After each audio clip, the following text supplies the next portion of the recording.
New Year's Eve coming up in Yeah, just a few days here. The first game of the quarterfinals are coming up.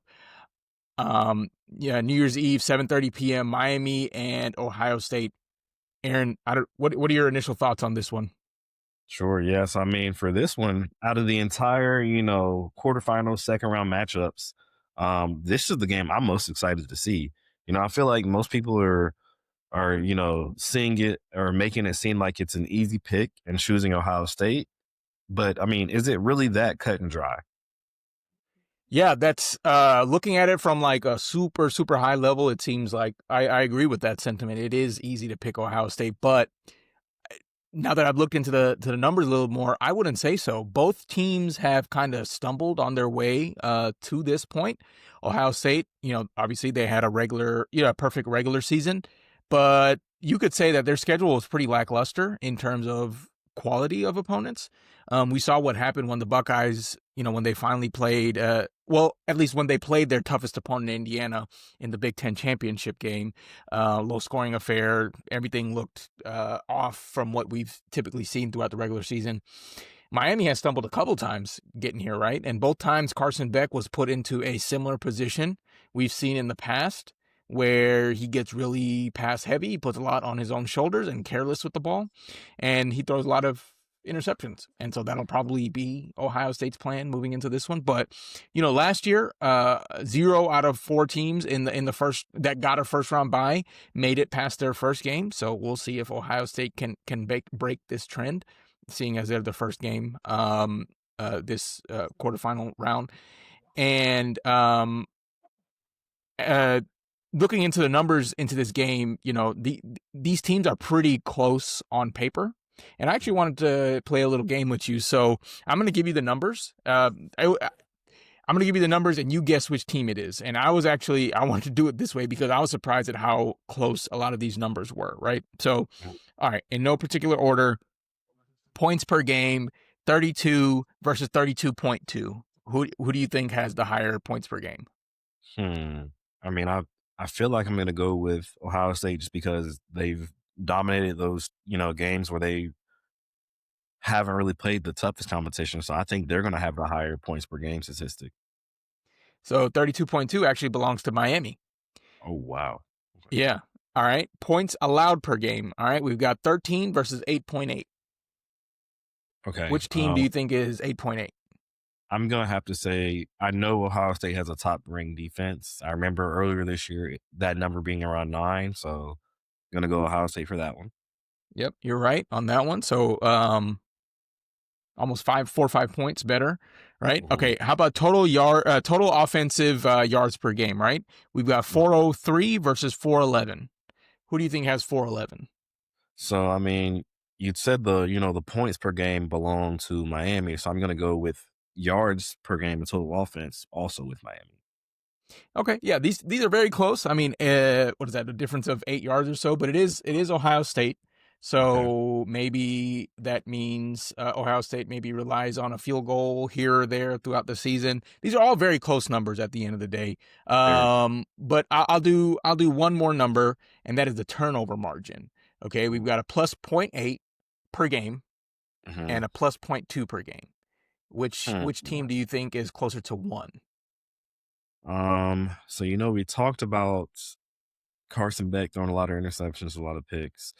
Plus, meaning they are down in the turnover margin, or it means that's the Plus means advantage. they are averaging almost one more turnover per game than they're giving away. Oh, okay, okay, okay. Yes, I'm gonna have to go with Miami having the number closer to 1 because of the mistakes that Beck makes sometimes, and we saw the turnovers they made in the game against Texas A&M. So yeah, I'm gonna go Miami there. So you are right, but that means that they're actually, excluding the turnovers that Carson Beck has, Miami's defense actually has more takeaways.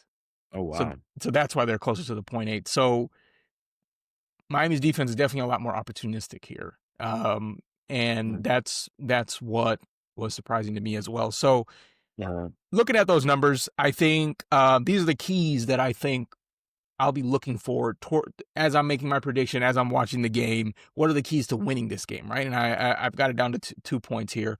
First thing I'm looking for, Ohio State's offensive line. How are they going to hold up, right?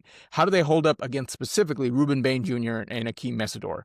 This offensive line against Indiana gave up 5 sacks in the Big Ten championship game. Miami ranks 4th nationally in sacks with 41, right? So if those two guys start cooking, Sands' offensive efficiency will drop, dramatically, and we'll talk a little bit more about that. That's something that he's going to have to lean on in order to win this game. But if those two guys start getting going into a lather, then that might be a little tough for him. The Mm-hmm. second key that I'm going to be looking for in this game is what's going to happen in the red zone. So these two are really good teams on defense for the whole field, right? But it gets magnified, and they're especially good in the red zone. Ohio State is ranked first in red zone touchdown percentages allowed. So that's 33.3, 1/3 of all their red zone trips that their opponents have gotten down to. It's only led to touchdowns 1/3 of the time. Miami is 18th, 60% of the time their opponents score in the red zone. That is a big gap, but over their last 3 games, they've just only allowed 14%. So they're trending upwards, pretty significantly. We all watched the Texas A&M game. The Aggies, they reached the red zone twice, only came away with a total of 3 points. Mm-hmm. So over the last few weeks, Miami's got really good in the red zone defensively. So to me, this means that teams are going to be looking for explosives. They know that they're going to be headed towards a brick wall once that field condenses. So they're going to try to get those chunk plays before they get there. Mm-hmm. Yeah. So, I mean, talking about those explosions and those big plays, I mean, are there any matchups you're interested to see in this one that, one team could take advantage of another or one team could contain versus another? Yeah, how do you set up the explosive, right? Explosives are usually a big pass play. Sometimes it's going to be a big chunk run, but Mark Fletcher, I think that's the matchup that I'm interested to see the most. The running back for Miami, he had a career day against Texas A&M in the first round of the playoffs. Ohio State and Miami are ranked 5th and 6th, respectively, for opponent rush yards per game. So on defense, I think this is the X factor here for Miami. If he can recreate that success that he found on the ground again, Miami has the athletes to compete with Ohio State. They have the defense to compete with Ohio State, and they have the offensive balance to be able to beat Ohio State. So I think it really all comes down to how much success can they get on the ground. I chose a key stat for each team that I feel like will be the deciding factor if they will win the game. So and with these key stats, I think each team will have to lean into it. So let me know your thoughts after I give you these things, right? So for Ohio State, they're ranked number 2 in third down conversion rate. I love third down conversion rates. They're converting almost 55% of the time. They're ranked number 2. Julian Sayin has Jeremiah Smith and, of course, the first down merchant, Carnell Tate. So Miami's defensive front, which is led by, Ruben Bain, he's elite at rushing the passer, but they are heavy. These are big guys.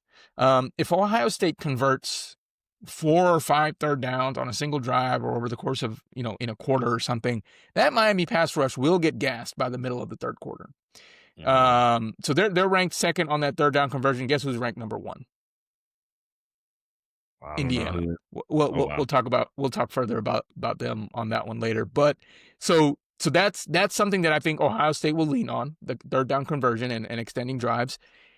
For Miami, they have 41 sacks on the season. Right, I mentioned that earlier, 3.15 per game. That puts them 4th nationally. Mm-hmm. Indiana was able to get 5 on Sayin. Miami's already averaging 3. So it's not a far-fetched to think that they can get to that 4 or 5 range. Which team do you think will be able to take advantage of their key stat more in order to win this game? That's a tough one. I'm gonna have to lean and go with Ohio State here. I think they do just a really good job of execution in key moments.